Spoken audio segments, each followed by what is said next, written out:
I'd worked there for 2 years and loved it. There were all kinds of deals and discounts for employees, and we had a big popcorn machine like you see in the movie theaters, free for anyone who wanted a bag. We had a large, repeat customer base of regulars that always looked for recommendations, which we were thrilled to give. 2 of us would close up at the end of the night, with one typically being a guy. Yet somehow on that Sunday, it ended up being 2 girls. I was pretty tired from a bad night of sleep and not feeling real great, so I was just trying to get to the end of the shift.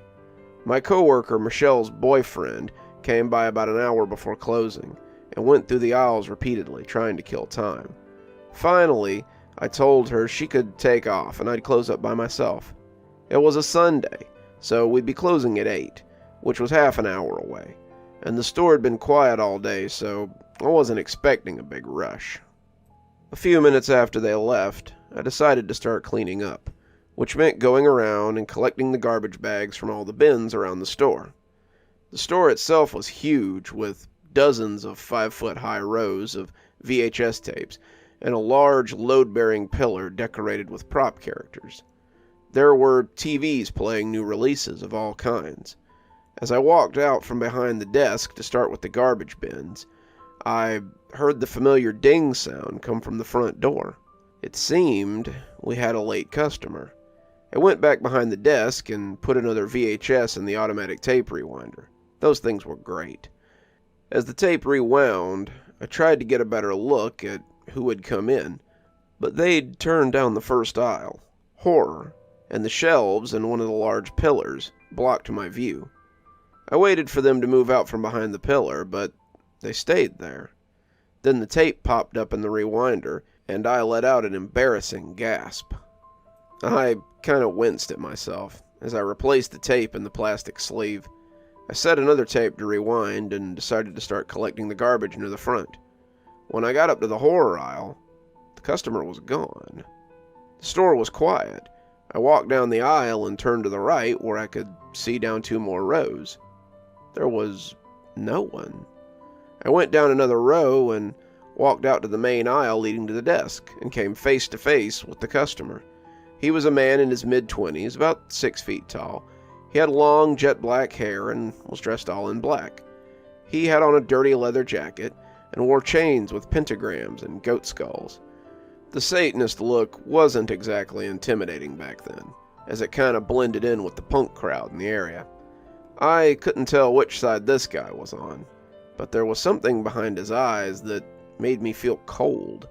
He stared at me, long and hard. It was the most uncomfortable I'd ever been. Neither of us spoke, and for a moment, I thought he was going to rush me. Then the tape rewinder popped up and killed the tension. I let out a nervous laugh, and he smiled at me like he'd known me my whole life. "Good evening," he said, and walked past me. I croaked out, "You too," as I heard the front door open and close in that familiar jingle. I turned and saw the man outside, walking off towards his car at the far end of the parking lot. It was 7:45, so I decided to shut the store down early. The man left a lasting impression, and I called my boyfriend and told him to be there at 8 to pick me up. I locked the front door and felt a lot better. I picked up all the garbage and put it away. Then I went back to the front desk to empty the till, and that's when I saw something on the counter. It was a VHS tape in a plastic container. The man must have returned it. Only, it wasn't one of ours. It had the same kind of clear plastic holder we used, but it didn't have a sleeve or a jacket from our store. The tape inside it had a sticker on it with a name written on it. It said, Melissa. That's my name. The tape wasn't rewound. It was as far to the right as it could get, like it had been watched to the very end. My hands were shaking, but I managed to put the tape in the rewinder. It was an automatic reaction. I wasn't even sure I wanted to watch the tape. As it rewound, I argued with myself over what to do. I thought about not watching it, but knew it would eat away at me if I didn't. I thought about waiting for my boyfriend and watching it with him, but he was a hothead, and if it was something bad, I could see him going postal. I decided to watch it by myself in the back office. My finger had hovered over the play button, but eventually I pressed it. The tape started with static, then an image took over. It was a grainy handheld camera, held by someone in the driver's seat of a car that was moving. The holder of the camera was trying to keep it steady while they drove. After several seconds, the available hand turned the steering wheel, and I caught a glimpse of something out of the windshield that I recognized. It was the glowing sign above our store, South Coast Videos, in neon. I watched the car pull into the back end of the parking lot, right where the man had been going earlier. The camera pointed at the front entrance of the video store, and waited. A family car entered the parking lot. My boyfriend. It pulled up in front of the store, and I watched myself kiss him as I got in. The video cut to footage from a new day and another work drop-off, this time by my parents. It showed another and another, over a dozen cuts of me getting out of the car and going into the store.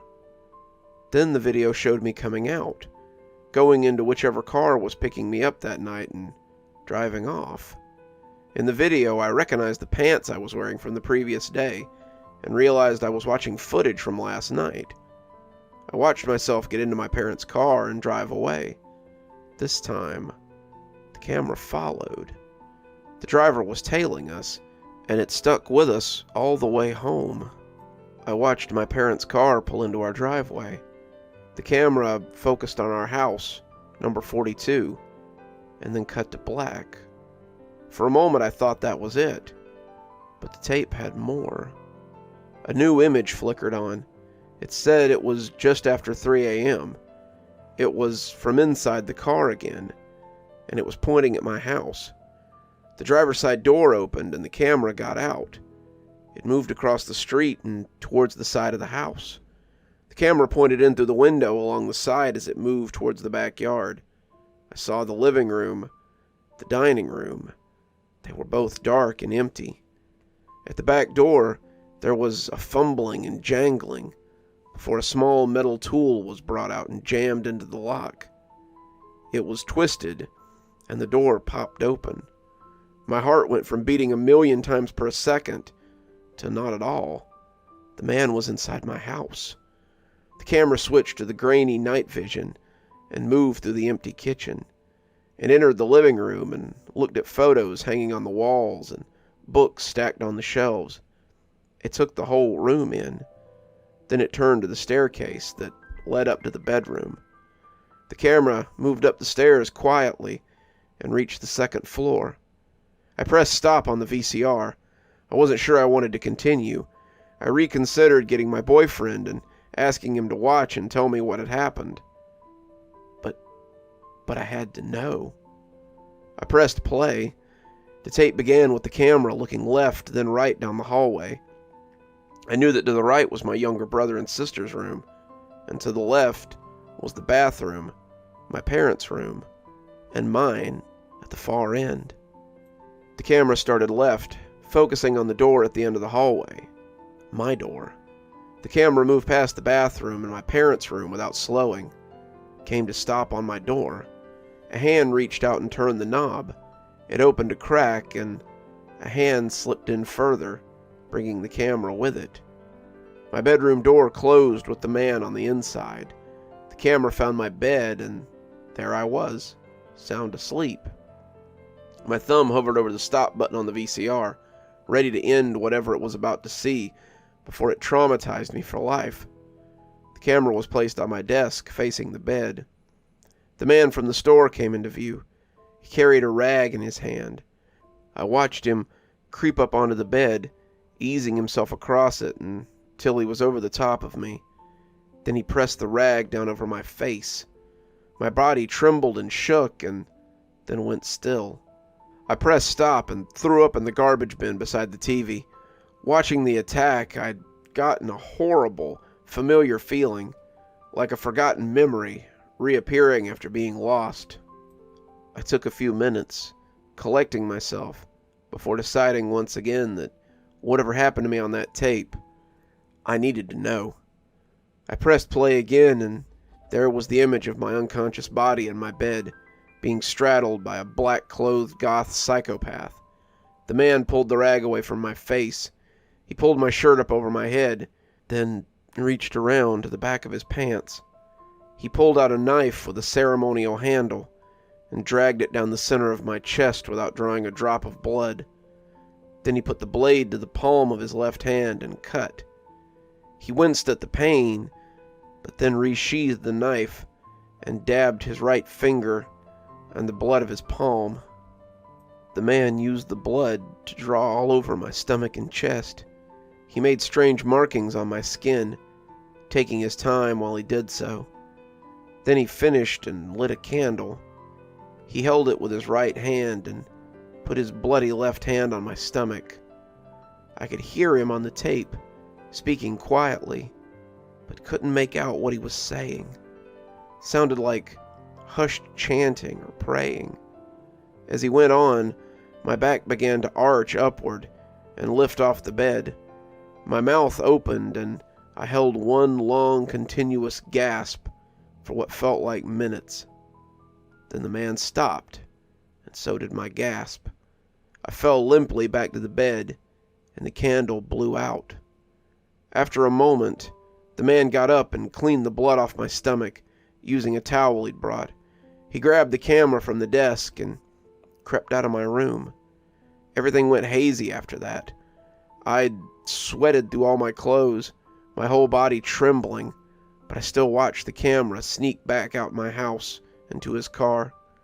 The video pulled something back in my memories, a strange, frightening disturbance in the night, only brief flashes and lengths and dismissed as a bad dream.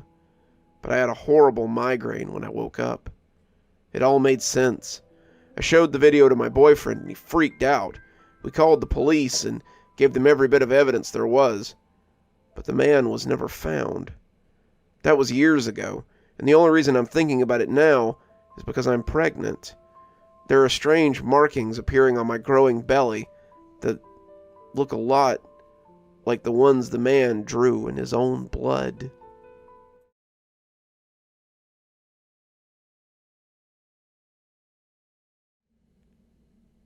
I've had it since I was a baby. Left on the porch the day my mother brought me home from the hospital. Box unmarked, but adorned with a shiny red bow. We were never quite certain where it came from. That's Jack. It sure is cute, my mother remarked. My 18th birthday was a few weeks ago, and we were cleaning out my old things. I'm going away to college next month, and Mom is planning on turning our storage area into a craft room. Actually, I've always found it a little unsettling, I said, my face wrinkling as she passed it towards me. It's got a certain peculiarity. I went to put it in the pile for the dump, but before I could drop it, she snatched it back. Absolutely not. I've always loved Jack, and you need a piece of home to take with you to your new dorm. It's not like you can cover up with your baby blanket anymore. She placed her finger on the handle and began to turn it rhythmically. The haunting nursery rhyme sound began to fill the room, and it felt like the music was seeping into every crevice. I knew what was coming, but I still couldn't help but jump when the clown burst free of the box that held it captive. My mom laughed. Honey, you have got to relax. I know you're stressed with all the changes coming up, but it will be great for you. Let's go get lunch, then you can come back to pack. She had a point. Moving away from home that I've always known did make me a little anxious. It's only ever been me and Mom. We've always been pretty close. I got up and went to change into some less grubby clothes for lunch. As I got near the doorway, something gave me pause. Couldn't quite explain it, but I felt the overwhelming urge to turn around. As I turned, I saw the clown staring back at me with its permanently sewn-on grin. Sorry, buddy, I'm definitely not taking you with me.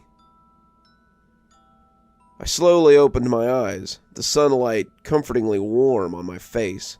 I smelled the distinct aroma of my favorite childhood breakfast, chocolate chip pancakes and bacon.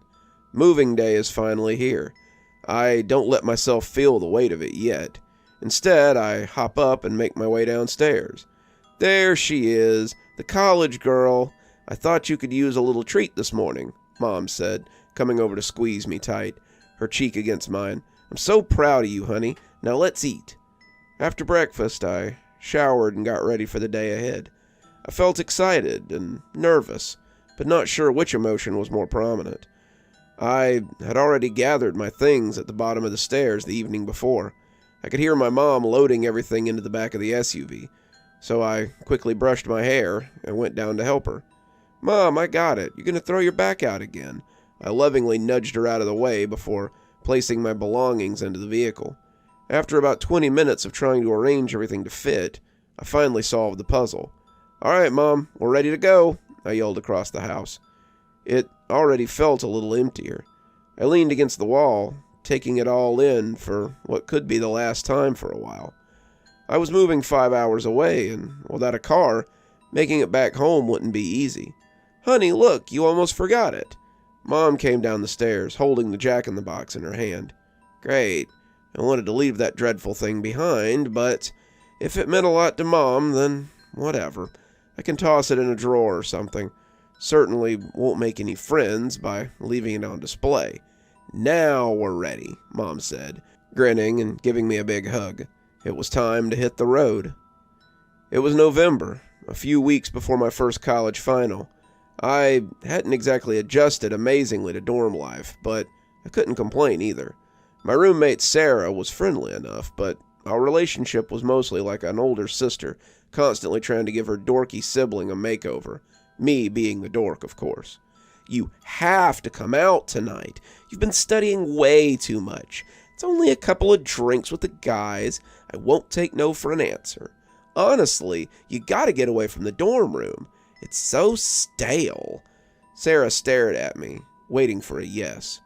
The look on her face told me that I wasn't going to get out of this one. Begrudgingly, I agreed. About an hour later, yeah, it took her that long to get ready, we headed out. We were going to a local bar. It's basically a frat boy hangout.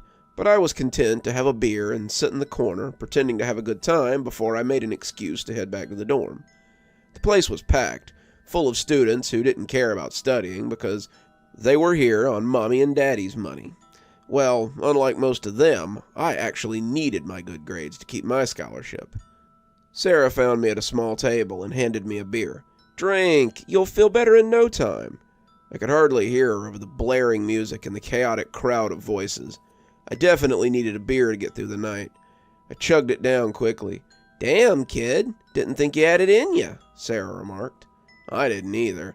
I'm not usually a big drinker, but it was actually pleasant, so I ordered another one, along with some fries. It didn't take long before I started feeling what I assumed was an alcohol buzz. It was foreign to me. I'd never drank before. Was this really what it was like? Was I drunk? I felt out of control, floating almost. My vision blurred, and I could only just make out Sarah standing in front of me. Where'd you come from? My speech was a little slurred, but I didn't hear a thing, even though her lips were moving. Huh? She took my face in her hand and spoke loudly. I could hear her this time. Let's get some fresh air. She escorted me outside the bar and into what looked like a spare parking lot in the back. It was dimly lit and a little spooky, but thank goodness it was quiet. Be right back, she said, and then she was gone. It was definitely more spooky now that I was alone. I felt a hand on my back and assumed that Sarah had returned, so I spun around and it wasn't Sarah. Suddenly I was surrounded by 3 guys. The smell of cheap aftershave and alcohol mixed with nicotine in the air. Wait, I recognized some of these faces. They were the guys that Sarah and I had met up with at the bar. Listen, if you're looking for Sarah, she already went back inside. Sarah told us you'd be here, said one of them. That was the last thing I remember about that night. Rather, it's the last thing my brain will let me remember. I woke up in my dorm room bed, scratches on my face and hands and chest and legs. My right eye has a giant bruise. My whole body hurts. I don't want to think about what happened to me in that parking lot. I didn't see Sarah. I wondered if she was hurt, or wondered where she was. I painfully sat up in bed. My vision was slightly blurry, but I could make out Sarah in her own bed. I grabbed her shoulder and gently shook her. "Sarah, are you okay? Please wake up." She stirred back to life. She saw my face and immediately gasped. "Jesus, kid, that may need stitches." That was it. No shock, no shouting. It was like she already knew what I was going to look like when she woke up. Wait, she looked perfectly fine. What was going on here? My mind started spinning back to the parking lot, back to Sarah leaving me to get back to the beer. The beer. You did this to me, I hissed at her. How could you? Tears started rolling down, stinging every scratch as they dripped off onto the floor. Her cheeks flushed, and I knew she was holding something back. I didn't know. They told me they were just going to scare you. I never meant for you to get hurt. But there's hardly any emotion in her voice. Bullshit. You knew what they were putting in my drink, and you knew you were going to leave me alone in that parking lot. You're a monster. I stormed out of the room. I had nowhere to go, but I slouched down by the trees and cried. One of my study buddies found me there. Seeing Jordan's face brought me comfort. She let me come back to her dorm room. I was too upset to tell her what had happened, what I remembered and didn't remember. I fell into a deep slumber on my bed and didn't wake up until early the next morning.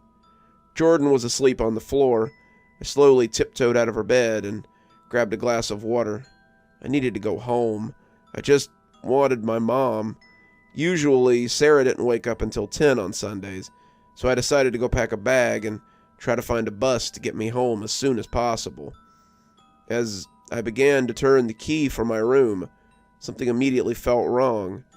I'm scared to open the door, but my need to get home was more powerful, so I did, and then I saw it. Jack.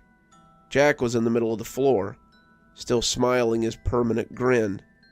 But how? I couldn't hear anything over the sound of my own heartbeat. My breathing was quick and shallow. My arms were covered in chill bumps. Then, oh God, I finally took my eyes off the grinning little clown and saw Sarah. She was lying in her bed, her throat sliced open.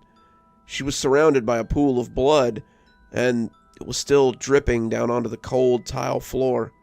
The sound of my heartbeat was now replaced by the sound of the dripping. Drip, drip, drip. The door was locked. The window was closed. Who could have done this? There had been no one in here but Sarah. And Jack. Drip, drip, drip. He's always been unsettling. But there's no way. It doesn't make any sense. Nothing makes sense. My breathing is even more shallow. My vision began to fade. I thought I was going to pass out again. I thought I woke up on the floor. There's barely any sunlight coming through the windows. The whole day had passed. Suddenly, everything came flooding back. Sarah and Jack. Where are they? I didn't see Sarah on the bed. I didn't see Jack either. There was no more dripping. Just silence. Even the bloodstains were gone. It was like she was never here.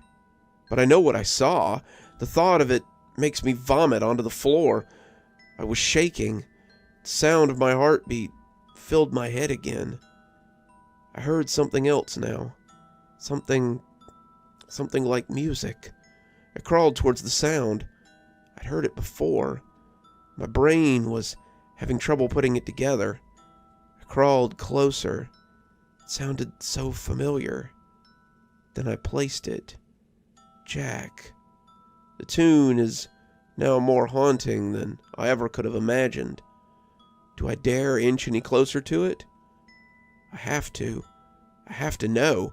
It's coming from outside the storage bin where I put it so many months ago. I slowly opened the drawer to see it. That grin, that red nose. Jack. I grabbed it and ripped open the door to the dorm hallway. I run as fast as my legs will take me and dump it into the nearest trash bin. I still hear the music playing as I walked away. I heard it all. Sarah's voice, my breathing, and the drip, drip, drip. It was December 23rd, and I was sitting next to my mom on the couch, underneath the quilt my late grandmother had made before she died. Christmas tunes hummed low in the background as my mom snored. The embers in the fireplace glowed red hot beneath the log that had burst itself in half. Bernice, our cat, slept quietly in the spot she claimed as a kitten. Home. I wasn't sure if I'd ever make it back after everything that happened, but now it was a few days off from Christmas, and life felt almost normal again. At least I had tried to make it feel normal. It wasn't easy. Those thoughts cut through the silence sometimes when you least expected it. Suddenly, my brain whispered a single name. Sarah. They never found Sarah. As a roommate, I was naturally questioned. I said I hadn't seen her since the night at the bar. I wasn't sure how I had ever come up with an explanation for the events that occurred. I'm not sure I know what happened. Sometimes I try to convince myself that I imagined it all. All I know for certain is that Jack's gone. Cast off to some far-off landfill, hopefully smashed into a million pieces and burned for good measure. Doesn't matter now. All that matters is that I'm home. I let my thoughts get taken over by the sound of the fireplace crackling, Christmas carols, and... what is that? It was quiet, but it was there. I sit up on the couch and tilt my head back towards the stairs. I turned the radio off so I could hear more clearly. It couldn't be. I listened closer. There's no denying it this time. Jack. The music stopped, just short of the moment where Jack would come flying out freely from his metal cage. The house went completely silent. I walked towards the stairs, and suddenly I froze in place, terrified to shift my gaze upward. Do it. Just do it, I told myself. It's a stupid clown in a stupid box that might not even be there. You're probably just dreaming. Finally, I looked up towards the landing. Jack, the same grin as always, stared back at me. I felt dizzy and nauseous, my head pounding. I thought I might. I heard birds chirping. I opened my eyes. What time was it? I was just sitting on the couch with my mom. She must have helped me to bed last night. I remember having a terrible dream that the clown was back. What a nightmare. I really should see about getting in with a therapist one of these days. I made my way back towards the stairs. I wondered if Mom was up. It's Christmas Eve, and our tradition is always to open up a gift today. I'm really excited to see her reaction to everything I picked out for her. I headed down and walked into the kitchen. I startled myself. I keep forgetting Mom's kitchen redecoration included a very ill-placed mirror. I shook it off and laughed at myself. Then I saw there was a note on the kitchen counter. Honey, had to run out early for errands. Go check the living room table. There's a surprise waiting for you. Love, Mom. My Christmas Eve gift.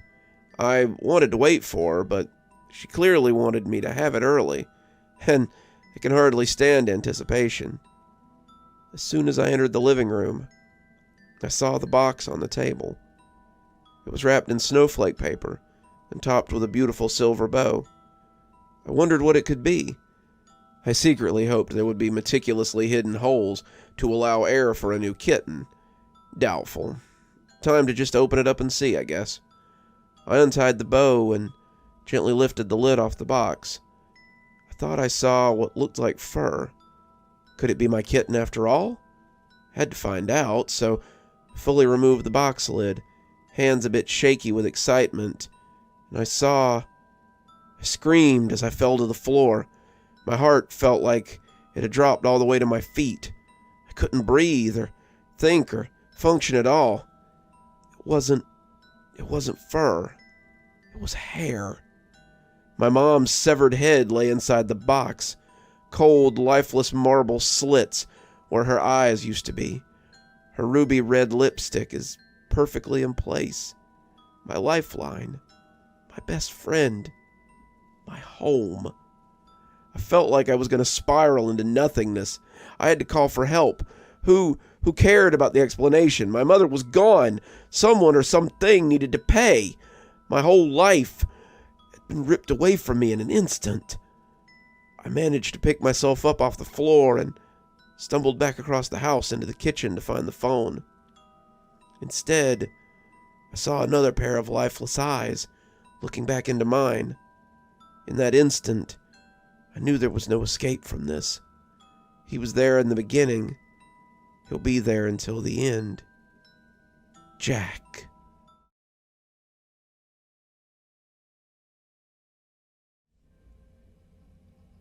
Afternoon was progressing into evening at the apartment complex when a knock came at my door. That's odd. I wasn't expecting anyone.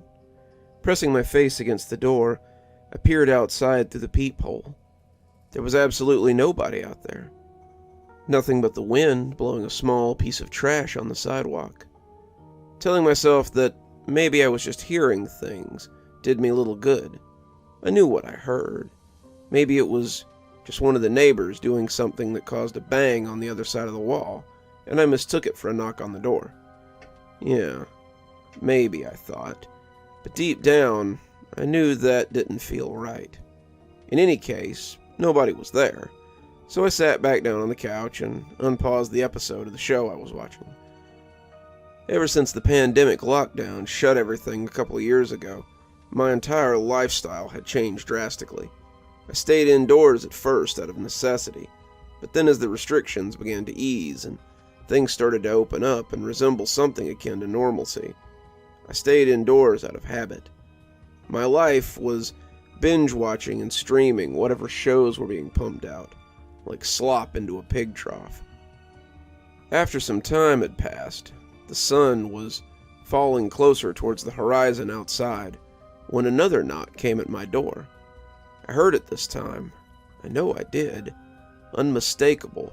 A knock at my door. Plain as day. I jumped up and rushed across the room to peep out the little peephole on my door. There was somebody there this time. It was a pizza delivery guy, toting one of those insulated bags they use to keep the pies hot and fresh. I recognized the chain on his hat as being from one of the local ones. I'd eaten there often. Well, not there. That would imply that I ever leave my apartment. I don't leave the apartment. I meant I had eaten from there, ordering delivery that was probably more often than I feel comfortable admitting. Despite that fact, I hadn't ordered any pizza. Not today. "You got the wrong place, bud," I yelled through the door, still watching him through the peephole. He looked confused, like he either couldn't understand me or hadn't heard what I'd said. My hands went for the doorknob on instinct, but I caught it at the last second. Something wasn't right. I ordered from this place pretty often, but I'd never seen this guy. It was always the same 3 people that delivered, and he wasn't one of them. He looked plain enough, maybe too plain, too generic. "I didn't order a pizza! Go away!" I yelled slowly, enunciating every syllable so my words couldn't be misunderstood. It seemed that he heard me that time, looking down at the receipt taped to the side of the bag. Realization crossed his face as he realized he had the wrong apartment. Everything about it, from the realization to the pantomime of him smacking the side of his head to emphasize it, seemed forced. As soon as he walked away and out of sight, I slowly turned the deadbolt on my door and locked it. I just had a bad feeling. That feeling told me not to trust that guy. As I went back to my couch and unpaused my show, I couldn't shake that funny feeling. I tried to recall what exactly it was about that guy that seemed so shady. Yeah, that's the word. Shady. I had to go back a few minutes on my show because whenever I got out of my thoughts and started paying attention to what was happening on TV, I realized I'd missed some plot points. Important plot points. The sun outside was coloring the horizon with brilliant colors and hues when yet another knock came on my door. Slightly irritated, because the episode was just getting good, and I was interrupted yet again, I paused it and went to the door. I looked through the peephole and saw that this time it was a couple of little girls. Their tan uniforms and bright red scarves with the numerous little badges dotted on them told me they were Girl Scouts. One of them had a little wagon in tow, overflowing with boxes of cookies, no doubt. As I stood there, debating on whether or not to answer, that familiar fear came creeping up my spine again. During this whole pandemic thing, I'll admit that I may have developed some new phobias. They came natural given the situation, and joined the club of my already existing and ever-growing phobias and fears. Coronaphobia, it's been termed, and it quickly became one of my biggest new fears. It's not just the fear of contracting the virus, but everything associated with it. Public places, social situations, objects, and the biggest of them all, contact with people. Like a germaphobe licking a doorknob, that chill running down my spine sent shivers throughout my nervous system as I shuddered. I physically jumped when the little girl knocked again. I had made up my mind right then and there. I'd just stay quiet, and they'd go away. They'll move on if I just leave it be. I looked through the peephole again to see them backing up their little red wagon and walking away, watching them like a hawk. As I was scanning them and noticing how generic they looked, the one pulling the wagon said, "You can't stay in there forever," as they disappeared around the corner and out of sight. What the hell did that mean? Why did they say that? Were they referring to me? I tried to brush it off. They were just kids after all. Or were they? All day long, strangers had been knocking, every single one of them trying to get me to open my door. Why? What was their plan? They all looked so shady or generic, like if you had an AI produce an image of a pizza guy or a couple of Girl Scouts. Nothing about them stood out at all, and yet because of that, everything about them stood out. Stock images, knocking at my door. I tried to calm down, and a cup of coffee helped. There was no conspiracy, and if there was, what was it? No. Every instance had a perfectly good explanation. The first knock, probably just some kid playing ding-dong ditch. The second, it was a new delivery guy that had misread the apartment number on the ticket. The third one, innocent little Girl Scouts selling cookies to raise money for some annual trip or something. All obviously perfectly good examples. I've got to stop reading so much into these mundane occurrences. I mean, that's what my psychologist says, that I have a tendency to run with my delusions, whatever that means. Now that I think about it, though, Dr. Johnson looks pretty generic too, and that name, Johnson, most generic of all names. I don't think I'll be contacting him on Zoom anymore. Those pills he prescribed me didn't even work. I mean, they kind of worked, but only because they made me feel so sluggish and sleepy. It's hard to be delusional when you feel like a zombie all day. Sunlight was fading and dusk was fast approaching when a knock came at my door. I lifted the remote to pause the show, but it was already paused. Had I forgot to hit the play button after those little girls wearing the scout uniforms tried to trick me into opening the door? This time, with my eyeball glued to the peephole, I saw a young man wearing a nice white shirt, fancy black slacks, and a bicycle helmet standing serendipitously at my front door. There was a bike parked on the sidewalk behind him. The smile on his face was polite and non-threatening. That was the only reason why I didn't yell at him to go away from the start. That and because he didn't look so generic.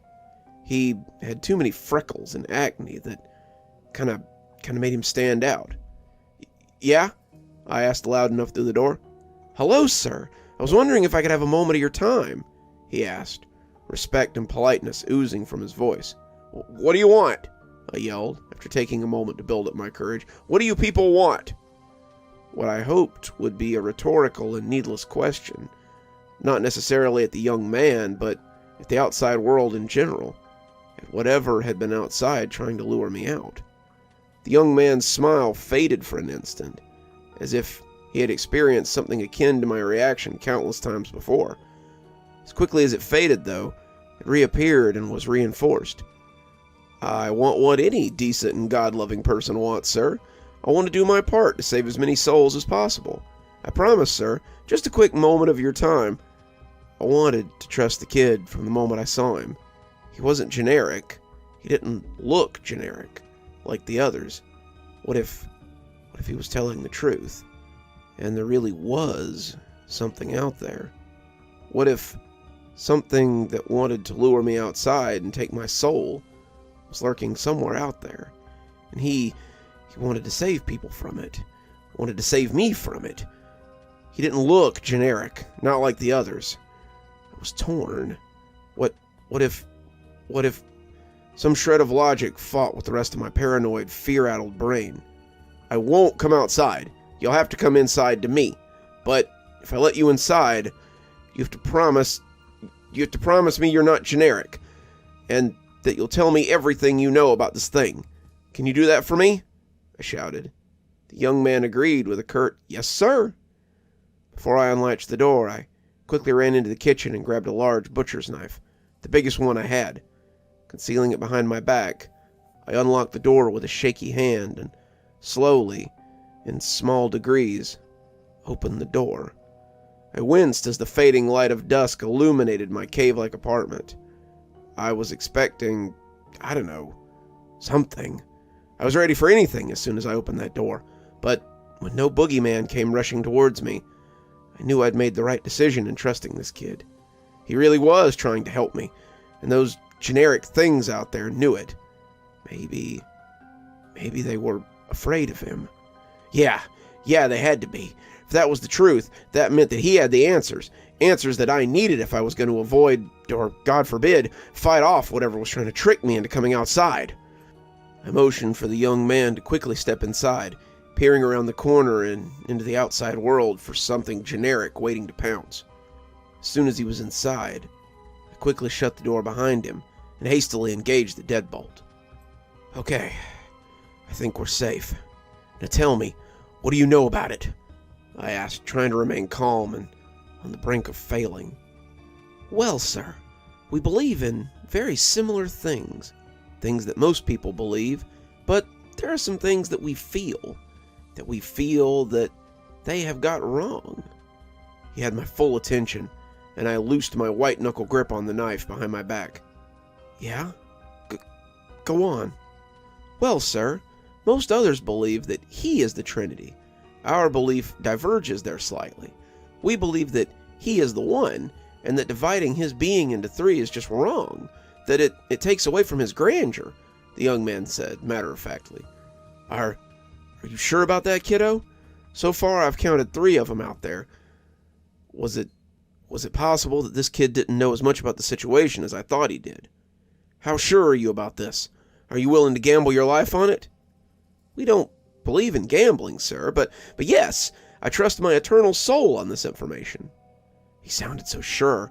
I thought it might be cocky of him, but cocky was good. That means he had confidence. Confidence is something that you want in someone who wants to save your soul.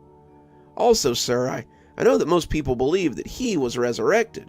We differ in that belief. While we can agree that he died for our sins, we believe that the resurrection was more spiritual in nature. What kind of creatures are we dealing with out there? I thought, if this man was to be believed, then it could shapeshift. There weren't 3 of them like I'd counted, but a single entity. Plus, it not only fed on souls, but was dying to get at our sins, whatever the hell that meant. I mean, Of course it wanted our souls, the thing that died and lost its own, only to be resurrected as a soulless, generic husk. No, this was worse than I thought. Well, this was terrible news. It felt good to have my paranoia validated for once. So, how do we beat this generic devil? I asked, staring intently into his eyes. By God, this kid was cocky. For me to ask a question like that, and his reaction to be a smile. He was the real deal. With prayer, sir. All things are possible through prayer, was his answer. So caught up I had been, mulling over this revelation. My grip on the knife behind my back must have momentarily eased. As the knife slipped between my fingers, it fell and stuck into my wooden floor. The young man saw this. As his eyes glared at the erect blade protruding upward from the floor, that smile that had beamed at me turned into a mouth agape. He stared at it, then at me, then at the knife again. His previously friendly eyes were now wide with terror.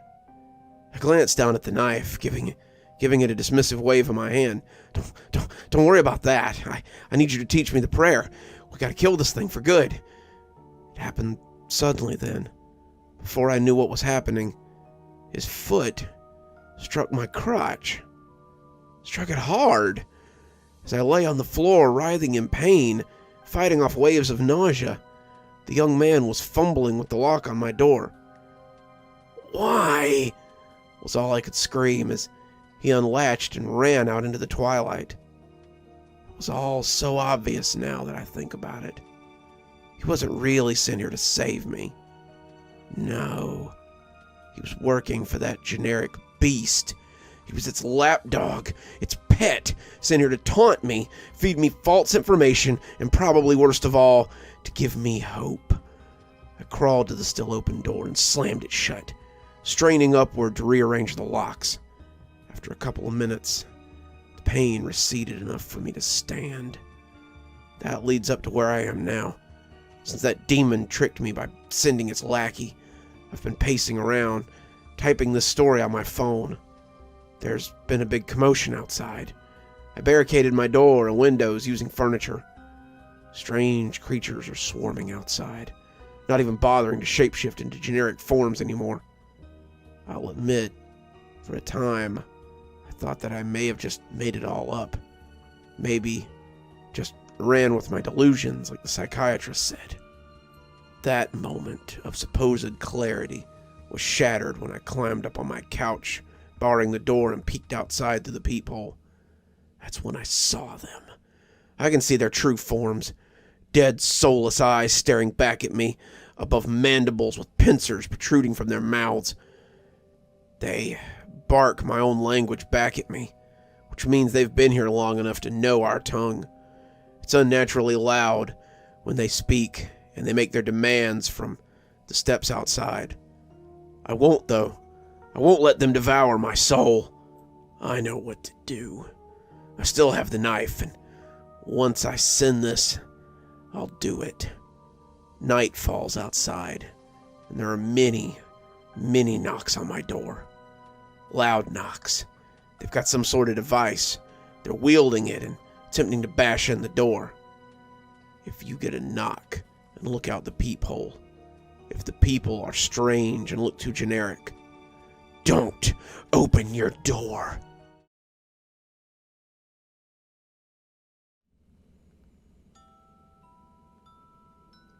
My ex-husband always used to jump scare me. It was one of the things I hated the most about him. Well, he's doing it again. The most frustrating part is that he's been dead for 5 years. First, it was just slightly off-putting. It was in the earliest days of dating him. He'd be at my apartment, and I'd excuse myself to use the bathroom. He'd be waiting in some doorway or shadow to jump out and scare the crap out of me. It was even worse at his house. He lived way out in the middle of nowhere, and I was pretty much always low-level scared out there. But then he'd leap out from around a corner, and I'd be so scared I'd pee myself. I'd be ready to break up with him then and there, every time. In retrospect, that's obviously what I should have done. But I guess we all ignore our own inner voices sometimes, don't we? Well, obviously, or there wouldn't be so many people posting on No Sleep, trying to get other people to help them with dire problems they created by doing something stupid. Yet, here we are. I don't know why I let it slide, honestly. And that was only one of the many things about him that was terrible. Nonetheless, I repeatedly told him to cut it out, and I repeatedly did nothing when he failed to cut it out. Eventually, I even married him. He had 2 kids from a previous marriage who stayed with us a lot. And when they were there were also nieces and nephews staying over. I always liked when there was a house full of kids. It made the old, drafty, falling-down farmhouse we lived in slightly less terrifying. But you could count on my ex-husband to screw up a good thing. We were in the living room with all the kids. It was late at night. The kids were all still rowdy and playing around, he and I on the couch. There was a scary movie playing, which nobody was really paying any attention to. But Eric, my ex, got a funny look on his face and said quietly to me, "Watch this." Then he put his fingers to his lips to express that I should keep quiet. I instantly knew he was probably thinking of orchestrating some huge jump scare on all these kids. Even though he had actually given me a warning at least, I just didn't want him to do it. The youngest kid was only 4. I knew it would immediately kill the good vibes. I tried to protest, but he shushed me again, then scurried off to some other part of the house, unnoticed by any of the kids. I sighed angrily. I even tried to warn the kids, but they were all hyper and not really listening. Seconds later, Eric showed up outside the screen door and revved his chainsaw. The kids lost it. One of his daughters actually blasted backwards and got airborne in her desperation to get away from the door. The 4-year-old, of course, burst into hysterical tears, and soon they were all crying. Now, some of you reading this are probably laughing and thinking that's actually pretty funny. But the thing was, it was just so damn old. He did this dumb crap all the time. Plus, the world can really be boiled down into precisely 2 types of people. People who think it's funny to scare 4-year-olds so they cry, and people who don't. So, readers, I suppose you've sorted yourselves into teams at this point.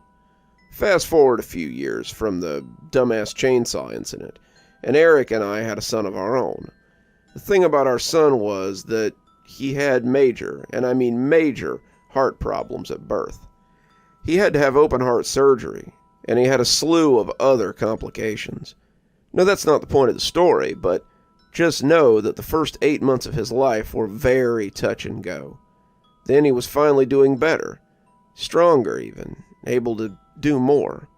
He was 9 months old, sitting on my lap, facing me. We were playing and chatting with each other when Eric lunged up behind me, grabbed him, and shouted. My little son did that thing little kids do when, for 1 full second, you don't know if they're going to burst into hysterical tears or laughter. In the end, my son burst into laughter. So did Eric. I, on the other hand, was livid. Who jump scares an infant, first of all? Secondly, who the hell jump scares an infant heart patient? That was probably the rudest I've ever been to Eric about the jump scare thing. But he just kept laughing. Laughing the whole thing off, like he always did. Anyway, that wasn't why I divorced him. But we were divorced by the time our son was 3. We shared custody, and it went about how you'd expect things to go with a douchebag. But life proceeded, I suppose. When our son was about 10, he went through this phase where he started getting insanely jumpy. I mean, he just seemed incredibly paranoid. If I walked close to him or made any sudden movements, he'd flinch. Almost like he thought I was going to hit him. At first, it actually sort of hurt my feelings. I had never hit my son. I didn't understand why he was being so jumpy with me. Then it started to scare me, because I wondered if someone else was hitting him. Maybe he was being bullied at school. He didn't go to his father's much at all, and I didn't imagine Eric would ever hit him. But, what if?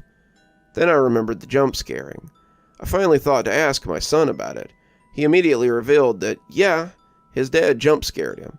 All the time. It's kind of annoying, Mom, he told me. Well, yeah, I thought. I couldn't believe I'd forgotten about it. I was so mad. He only spent limited time with our son. Why was Eric spending it jump scaring him so much that it was making him nervous and anxious all the time? What kind of crap was that? The problem was that Eric was the sort of co-parent that if I asked him for help with anything, or to back me up on anything, he'd do the exact opposite, just to be spiteful. Asking nicely never worked with him. So, if it wasn't something court-ordered, I didn't even really bother asking, because I knew he would just get worse. And let's face it, no family court is going to give a crap about somebody getting scared. I was mad as hell, but there wasn't really much I could do about it.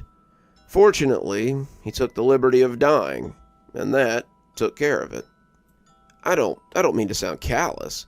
Obviously, our son struggled with the death of his father, but the jumpiness subsided basically instantly after he found out that his dad was dead. Now, if your child's mental health improves because you die, it's probably because you were a crappy parent. I'm just saying. Anyway, another 5 years went by. Then I wrecked my car because a cat jumped out in front of me. I sat there in shock, gripping the steering wheel of my wrecked car. As I tried to catch my breath and make sense of what had happened, I noticed something strange.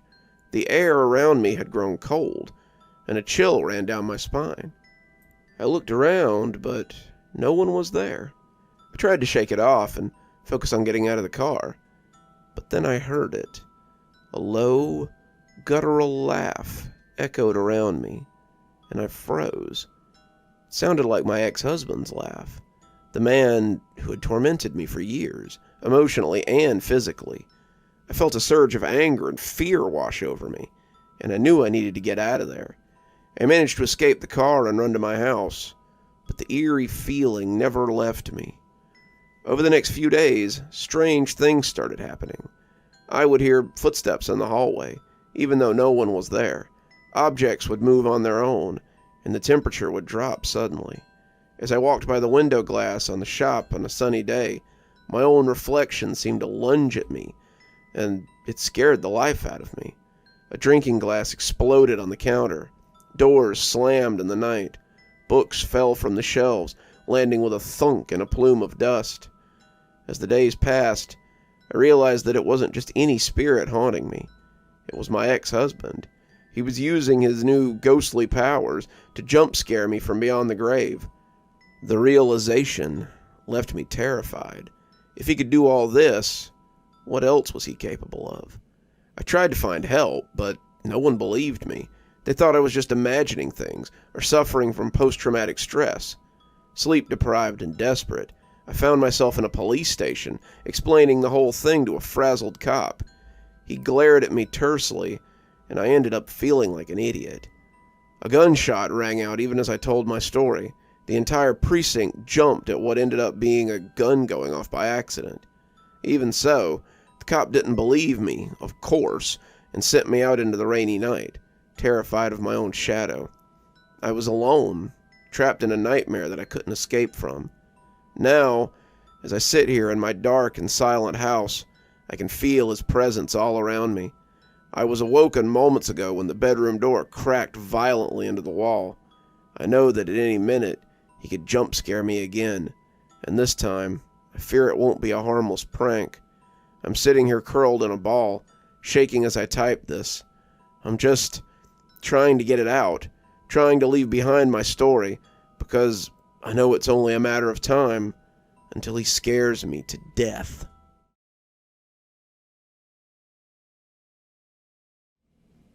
The small town of Ravenwood was plagued by a terrifying creature, known as the Dogman. It was said to be a creature that was half man, half dog, with glowing red eyes and razor-sharp teeth. It was a creature of legend, but the people of Ravenwood knew it was all too real. It had been attacking and killing their livestock for months, and the town was in a state of crippling fear. The citizens couldn't go one night without hearing the next dawn of one of their own picked away in the night. Who among them, they always wondered, could stand against such a terrifying scourge? The beast, this dog man, he'd proven to be too much for even the police to handle. That is until one man decided to stand up from the crowd. Jack, a young man known for his bravery and hunting skills, decided that he was going to put an end to this, but he couldn't go alone. He gathered a team of the best hunters he could find in town, far and wide, and they set out into the woods to hunt the dog man. As they entered the wood, the atmosphere was eerie, and the air was thick with tension.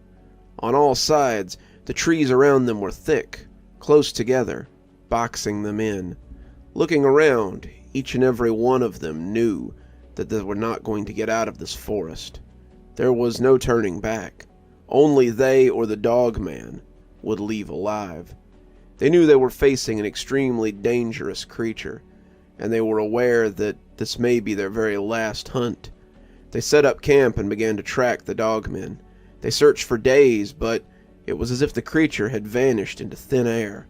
One night, as they sat around the campfire, discussing their next move, they heard a blood-curdling howl in the forest. They knew they had found their target, but where? That sent a chill down their spine. They quickly packed up the camp and set out to track the howl. As they followed the howl deeper into the woods, the trees grew thicker and the darkness more intense, but they knew they were getting close. Suddenly they came across a clearing, and in the center of the clearing stood the beast. It was even more terrifying than the legends had described. It stood on its hind legs, towering over the hunters, and its glowing red eyes locked onto its prey. Each of the men stood, despite each of them being hardened men who had seen the likes of the vile and rabid game. They had never before seen something so terrifying, so gargantuan, so tyrannical as the dog man that stood before them now. They could feel, each of them, this thing's burning red eyes peering straight through their corneas, straight through their brains, into their hearts. "That's it," said Jack, his heart pounding in his chest. "That's the dog man." The hunters raised their weapons and prepared to fire, but the dog man was too fast. With lightning speed it charged at them, its razor-sharp teeth bared, ready to rend flesh from bone. The hunters fired, but their bullets seemed to have no effect on the creature. "We have to take it down," Jack shouted. The hunters fought bravely, but they were no match for the dog man. It was far too strong, far too fast, and just far too ferocious. Jack was thrown to the ground, and he thought that it was the end of him. He watched as two of his other companions were slammed into a tree, instantly crushing their skulls to paste. The third, Jack watched in horror as the dog man lifted the poor bastard by the head and ripped it clean from its shoulders, dousing them both in warm metallic crimson. Jack had all but given up hope. There was nothing he could do. The men were dead, and the dogmen would have him next. The dogman approached, the ground shaking with fear of every step. Snarling, he opened his mouth. Suddenly, Jack remembered something his grandfather had told him. He remembered the legend of the dogman and how it may be defeated, for, like many creatures of native lore, they all bore a very distinct weakness to silver. With a surge of strength, Jack rose to his feet and pulled out his silver knife. The dogman turned to face him, snarling defiantly, and Jack plunged the blade into his heart with a furious roar. The creature let out a blood-curdling howl and fell to the ground, dead. Jack stood, adrenaline forcing his heart to thump and pound in his chest, harder than it had ever before. "We did it," Jack said, his voice shaking with emotion. "The town is saved." He returned to Ravenwood as a hero. He was greeted with cheers and congratulations from the townspeople. Jack went to see the mayor to report what had happened. "Jack! Oh God, Jack, I can't thank you enough," the mayor said, a look of relief plastered on his face. "The dog man had been terrorizing our town for so long. You've saved us all." "It was my pleasure, sir," Jack replied, "but I couldn't have done it without the help of my men. God rest their souls." The mayor nodded. "You're right. This is a team effort. They were brave men who gave their lives, and I want to make sure that everyone is recognized for their bravery. I'll be holding a town meeting tomorrow to present medals of honor to you and holding a memorial for the rest of your team." Jack couldn't believe it. He had never thought of himself as a hero, but to the town, he now was. He felt a sense of pride and accomplishment wash over him. But their victory was short-lived. They soon realized that the Dogman was not the only creature terrorizing the town. The legend of the werewolf was also true, and it had been seen recently in the forest. Jack knew that he would have to act fast before it did any real harm to the town. He set out again into the forest to hunt the werewolf. This time he was better prepared, and he had silver bullets on hand for when he inevitably came face to face with the beast. He searched for days, but the werewolf was elusive. The werewolf was far more agile than the Dogman before him. One night, as he sat around the campfire, pondering his next move, when a blood-curdling howl echoed through the woods, just as the Dogman's had. It was even more terrifying than anything he'd ever heard. It was a howl that even would have given the Dogman pause. And before he knew what was happening, its eyes, its burning yellow eyes, were fixed upon his. The young hunter, the hero, raised his weapon and fired. But the werewolf was far too fast, bounding from treetop to treetop. From one, it bounded like a panther towards the other, with its teeth and claws bared. He fired his silver bullets. After a few, perhaps 3 or 4 misfires, his aim came true, and the werewolf let out a final howl before crashing to the ground dead. Jack felt a sense of relief wash over him. He had finally put an end to another terror that had plagued the town. He looked at it and looked back towards the town, imagining the same relief in the eyes of the townspeople. He had done it once again. And as he made his way back to town, he was again greeted as a hero. The town threw a huge celebration in his honor, and once more the mayor presented him with a medal. Jack felt a sense of pride and accomplishment, but as he looked back towards the townspeople, he couldn't help but feel a twinge of sadness. He knew that this wasn't the end. There would be other monsters out there, lurking, and other battles that he would have to fight. But for now, he was content to bask in the glory of his victory. As the days went by, Jack became known as the Monster Hunter of Ravenswood.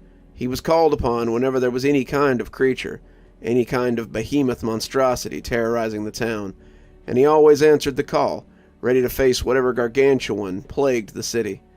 In the years to follow, Jack faced many challenges, but he would always emerge the victor. He became a legend in his own right, and his name was passed down through many glorious generations of the town. But for Jack, it was never about the glory or the fame. It was about protecting the innocent and keeping his community safe.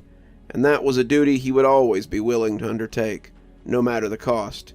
And so, Jack continued to hunt monsters, his courage and determination never faltering, always ready to face whatever horrors lay ahead.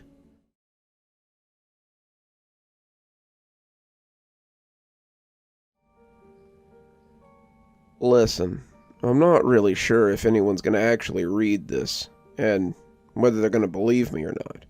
I have to tell someone, anyone. I feel like I'm going crazy, but I know I'm not, and since I just recently moved, I have no one close by that I can trust to talk to about this without them thinking I'm totally insane. I'd call my mom, but she has enough on her plate right now. I don't need her to get worried. I don't even know if she would believe me, to be honest. And the last thing I need is her to think I've lost it in the new city I'm calling home all alone. So, I guess I'll just start at the beginning. I left my hometown for the big city.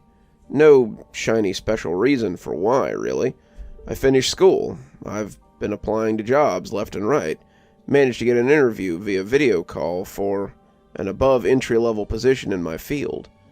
I guess I nailed it, 'cause within a week I'd gotten the offer.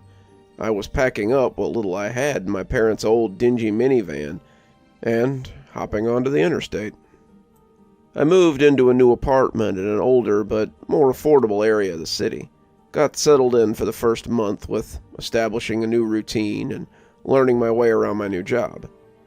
By the second month, I was at ease enough to start branching out and exploring more. Found a nice bar by my work that I began to frequent once a week with a quick drink. Found a local market by my apartment that I started to go to on the weekends for fresh produce. And I joined a nearby gym that boasted quality equipment and being open extra late at night for the busy 9-to-5ers like myself. It's a pretty nice gym, don't get me wrong. The equipment's well maintained and fairly new, and they recently remodeled the locker room. I had absolutely no issue, really, until 4 nights ago, when I decided to go relax in the whirlpool after a particularly grueling session. I soaked for a while, enjoying the jets and the hot water, thinking about nothing in particular, and then hopped out and headed for the locker room, passing by a set of doors I hadn't paid any attention to when I'd entered. I'm still learning the place, so I was unsurprisingly curious, and took a quick peek. One door led to the gym's sauna. The other led to a steam room. I've sat in a sauna before. My old gym had one that I tried a few times. It was nice enough, I suppose. This gym sauna was packed to the max capacity when I looked in, and I made a mental note to check in another time for it. I redirected my gaze to the steam room door and tried to peer inside with no luck. Steam billowed all around inside, and I could barely make out the shape of another gym member sitting on the bench in the room. The steam seemed to distort the figure at times, though I couldn't really focus well on it. I thought about having a quick rinse and going inside to check it out. I'd never sat in a steam room before, and it wasn't nearly as packed as the sauna was. But I was kind of tired already, and still had to shower and eat dinner, so I decided I'd come back the next evening and try it out. I really wish I'd just done the damn sauna instead. Next night, I came back and decided I'd do my workout first before trying out the steam room. I told myself it'd be a nice way to unwind after some good exercise and something to look forward to while I sweat my butt off. Work had run a little late, so I arrived a little later than usual at the gym and found it much emptier than it usually was, which I honestly appreciated. I did my usual routine, made my way to the locker room for a quick rinse, and then threw on a swimsuit and headed out towards the set of doors I'd passed the night prior. I took another peek into the sauna, and there were a few people in there. Not as many as there had been the other night, but still enough that I felt more solidified in my choice of trying out the steam room, which, from what I could see, looked empty. I remember feeling relieved almost, seeing that no one was inside. I could have this first-time experience all to myself, and enjoy a quiet moment of steamy solitude. I opened the door and stepped in, and immediately was greeted by a swath of moisture and heat. The room smelled like old pool water, and as I breathed in, the air felt thick in my throat. There were stone benches up another 2 of the 4 walls of the room, and the floor and the walls were an earthy-colored tile. Steam swirled all around me as I made my way over to one of the benches and sat down, my whole body already slick with sweat and water. I felt my thighs slide against the moist stone beneath me. I jumped as a loud crashing sound suddenly echoed in the room. I looked up at the source of the noise to see steam pouring out of a vent up high close to the ceiling.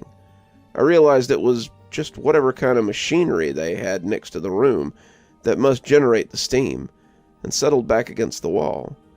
I closed my eyes for a little while, letting myself relax and thinking about how nice, albeit slightly gross, it all felt. Every inch of my body was very much drenched, and it had only been maybe a minute or two. While the thickness of the air had been off-putting at first, I was quickly growing to like how it felt as I breathed. More, even, if that makes sense. I really was rather enjoying myself until I felt something glide along my thigh, ever so slightly, and my eyes shot open. I couldn't see anything. I immediately looked to my left and right. I hadn't heard anyone enter or leave the room, but maybe somebody had? Yet, as I looked around, I saw no one. The steam was pretty much a swirling white haze at that point, and it was nearly impossible to see a foot in front of me. I couldn't make out any figures within the room at all, and when I called out a quick greeting, there was no reply, just my voice and the steam that still billowed out of the vents above me. Was it supposed to stay on that long?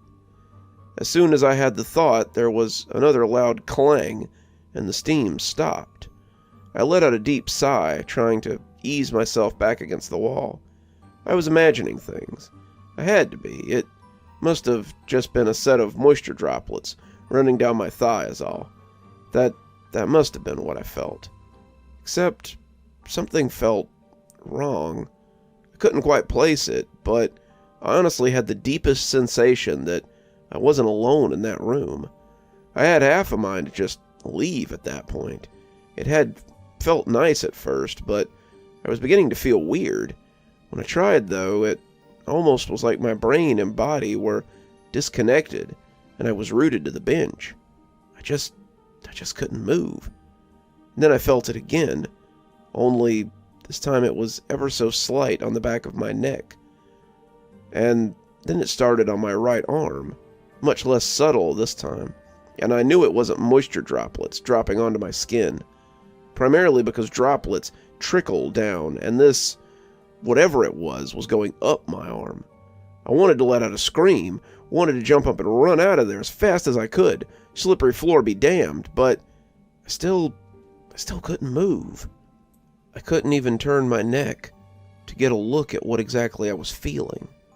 I could only make out what little I could see through the steam from my peripheral vision, which I'm honestly kind of glad now that I couldn't get a better look at whatever it was. I could make out some kind of darkness, some kind of vague mound of shadows, and when I directed my gaze down at my arm, I felt my stomach do a flip. Slimy, black tendrils slithered up my arm. They were thin and stringy looking as they glided even further up my shoulder with ease. They felt moist and radiated heat. It wasn't until I felt them slowly wrapping and tightening around my neck that I started to truly process what was happening. My heart was pounding. I was frozen, my body entirely unresponsive to the commands my mind was screaming at it. And in that moment, I thought I was going to die as my vision began to darken. And then it all went away in an instant as the door swung open and the loud voices cut into the silence of the steam. My arm jerked, and just like that, my limbs were back in action, and I could move. I looked over to see a couple had walked in, chatting about something cheerful and barely noticing me sitting there. The steam was no longer so thick, and as my mind caught up with everything happening, I quickly snapped my head to my right and saw nothing. My heart was still pounding, my throat felt tight, and my legs were feeling like jelly. I got up as quickly as they'd allow me to, without slipping and falling, and made my way unsteadily to the door, the couple still absent-mindedly chattering with one another and not even looking my way. The rest of my time at the gym that night was a blur. I didn't shower there like usual, electing to throw my clothes on quick and shower at home instead. I'd gotten some weird looks from the staff members at the front desk as I made my way out, but I honestly didn't care how I looked in that moment. I just wanted to get away. I made it back to my apartment safely, thankfully, and I remember sitting down in my shower and letting the cold water cascade down me. I absolutely did not want anything warm or hot or steamy. I've taken a lot of cold showers since then. Call me crazy, but I actually plan on going back to the gym once I start feeling a little better. Well, a little more sane, I guess. If I even can, which writing this all out for others to read kinda helps. The membership wasn't exactly cheap or refundable, and I do need some sort of physical work, since my job is just hours on hours of sitting and staring at screens. I don't plan on going anywhere near the steam room again, though. In fact, I think I'm going to avoid the entire spa and pool area altogether from now on. If I ever stupidly get the desire to go back in there, all I have to do to remind myself is to look in the mirror and follow the pale red marks that slither their way up my arm and around my neck.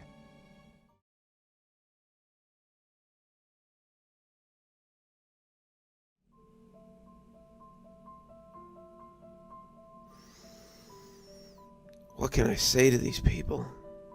The community center is filled with cigarette smoke. Everyone here sits in a circle of chairs to complain about their bosses, how they get called to come into work even when they're approved for time off, how they get screwed out of holiday bonuses or maternity care and more. I don't say anything when I come here. I sit quietly and listen and think about how I got where I am. When it's my turn to talk, I pass. It's not like I'm going to say these people have it easier than I do. My story started in my sophomore year of college. During that time, I didn't have many options in way of employment. The few people who were willing to work around my classes already had enough workers and weren't hiring. Thankfully, there were plenty of odd jobs listed on the cork board scattered around campus. Most of them didn't pay much and only required a few hours of your time. But the pay was better than nothing, and I'd rather eat ramen every day for a month than nothing at all. Unfortunately, lots of people were in the same boat, so all these jobs were first come, first serve. Eventually, I found one asking for a handyman. I don't know my way around tools, but I was young and dumb enough to justify that with the aid of a good YouTube tutorial, I could easily learn how to install sinks or change the oil in a car. When I arrived for my first day, my initial impression of Professor Borgenson was that he didn't look like any professor I'd ever seen. He was tall, but very thin. His hair was dark, but there was some gray at the temples, making him look older than he was. If I had to guess, he was in his early 30s. He explained that the job was easy, and the first thing I would have to do would be to remind him to eat. I found that a little funny and smiled, but he was serious. He then explained that he often gets lost in his work and forgets little things like that. When he told me the pay, I accepted the job right away. I'd begin every day by brewing his coffee in a pot, which he would serve himself. Thankfully, my classes were close, so this never interfered with my day. I'd do this again between 2 and 4 in the afternoon each day as well. The second time I went to his office, I would call restaurants and either have them deliver to him or pick up something for him to eat. In less than a week, he told me to keep the coffee coming, but he didn't need me to order food every day. After a few months, he started to tell me to do things that made me nervous. First, it was things like grabbing a file from some other office, but would escalate to picking up packages in weird and occasionally terrifying places. Before long, he had me taking chemicals out of the lab without proper paperwork. Each time I approached him about this, he would say that everything was above board and not to worry about it. When the chem lab treated the chemicals I took as though they were stolen, I went to Borgenson and told him about it, begging him to clear this up. That was when I learned that Borgenson was using this information to blackmail me. As horrible as he wasn't completely unsympathetic to my situation, and agreed to give me my college credits if I kept doing the jobs he asked me to do. I didn't have much of a choice. At this point, he had enough information to get me expelled from school, so I continued to work for him. Besides, who would the police be more likely to believe? Me, or a man who was up for an award in excellence in laboratory science for neurological research? After that, I stole copper wire for him. He required so much that I was working on it for the better part of a month. Sometimes the buildings I stole from were being developed. Other times it was someone's house who happened to be gone for the holidays. I tried to ask him what kind of experiments he was working on, but everything I asked, he would fly into a fit of rage and frustration, complaining about how hard the work he was doing really was, and that he didn't have time to go into details because it would surely go over my head. In my junior year, he started using me as an alibi, either to get out of some kind of trouble or as an excuse so he could leave and return to his secretive experiments. Every time he'd have me meet somebody, he'd coach me on what to say to them and when to say it. I'm abruptly taken out of my thoughts when the next person in the support group starts talking. I'm only half paying attention. I'm thinking about Borgenson and staring at the same 3 triangles on the floor. I hear her say something about compensation for driving. A slight smile crept over my face when I heard this, because I wished I had that woman's problems. At least Borgenson gave me a truck and refunded me on the gas I used when I drove around, picking up the freshest roadkill I could find. During my senior year, I learned about Professor Borgenson's connections with some people in the school's zoology department. I discovered this when I actually had the official paperwork to pick up the body of howler monkeys and the body of a bonobo ape. I had been in his house a few times, but the first time I was allowed inside was right before the hurricane was about to make landfall. I thought I was called to help him prepare his house for the rain, but instead it was to do something I was not prepared for. It smelled of the same chemicals that I had stolen for him, and a coppery smell that was not unlike the scent of blood. In his upstairs bedroom was a makeshift lab, and in it was the body of a huge and hideous creature, strapped to a table and submerged in ice. It was hard to see the body, but to me it was as though he'd stitched many of them together. Borgenson was in a rush and was in no mood to answer questions. He needed to do this experiment before the storm hit, and since he still had all the blackmail material over my head, I did too. After hours of telling me to flip a switch here or press a button there, the hurricane was right on top of us. I wanted to stop, but Borgenson insisted that we keep at it, and that it was now or never. I was terrified as the gale-force wind broke the windows. Borgenson had to yell over it for me to hear his instructions, but eventually he gave this creature a pulse.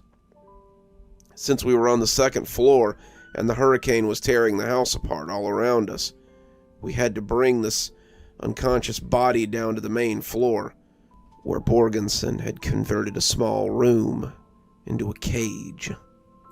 Borgenson and I were barely able to get to the basement by the time the hurricane tore the house apart. As the water rose and the violent sound of wind filled my ears, I prayed that I would get out of this. Borgenson, on the other hand, was only concerned about the thing he had created. When it was all over and the hurricane had passed, we discovered the body of the creature had been crushed and died.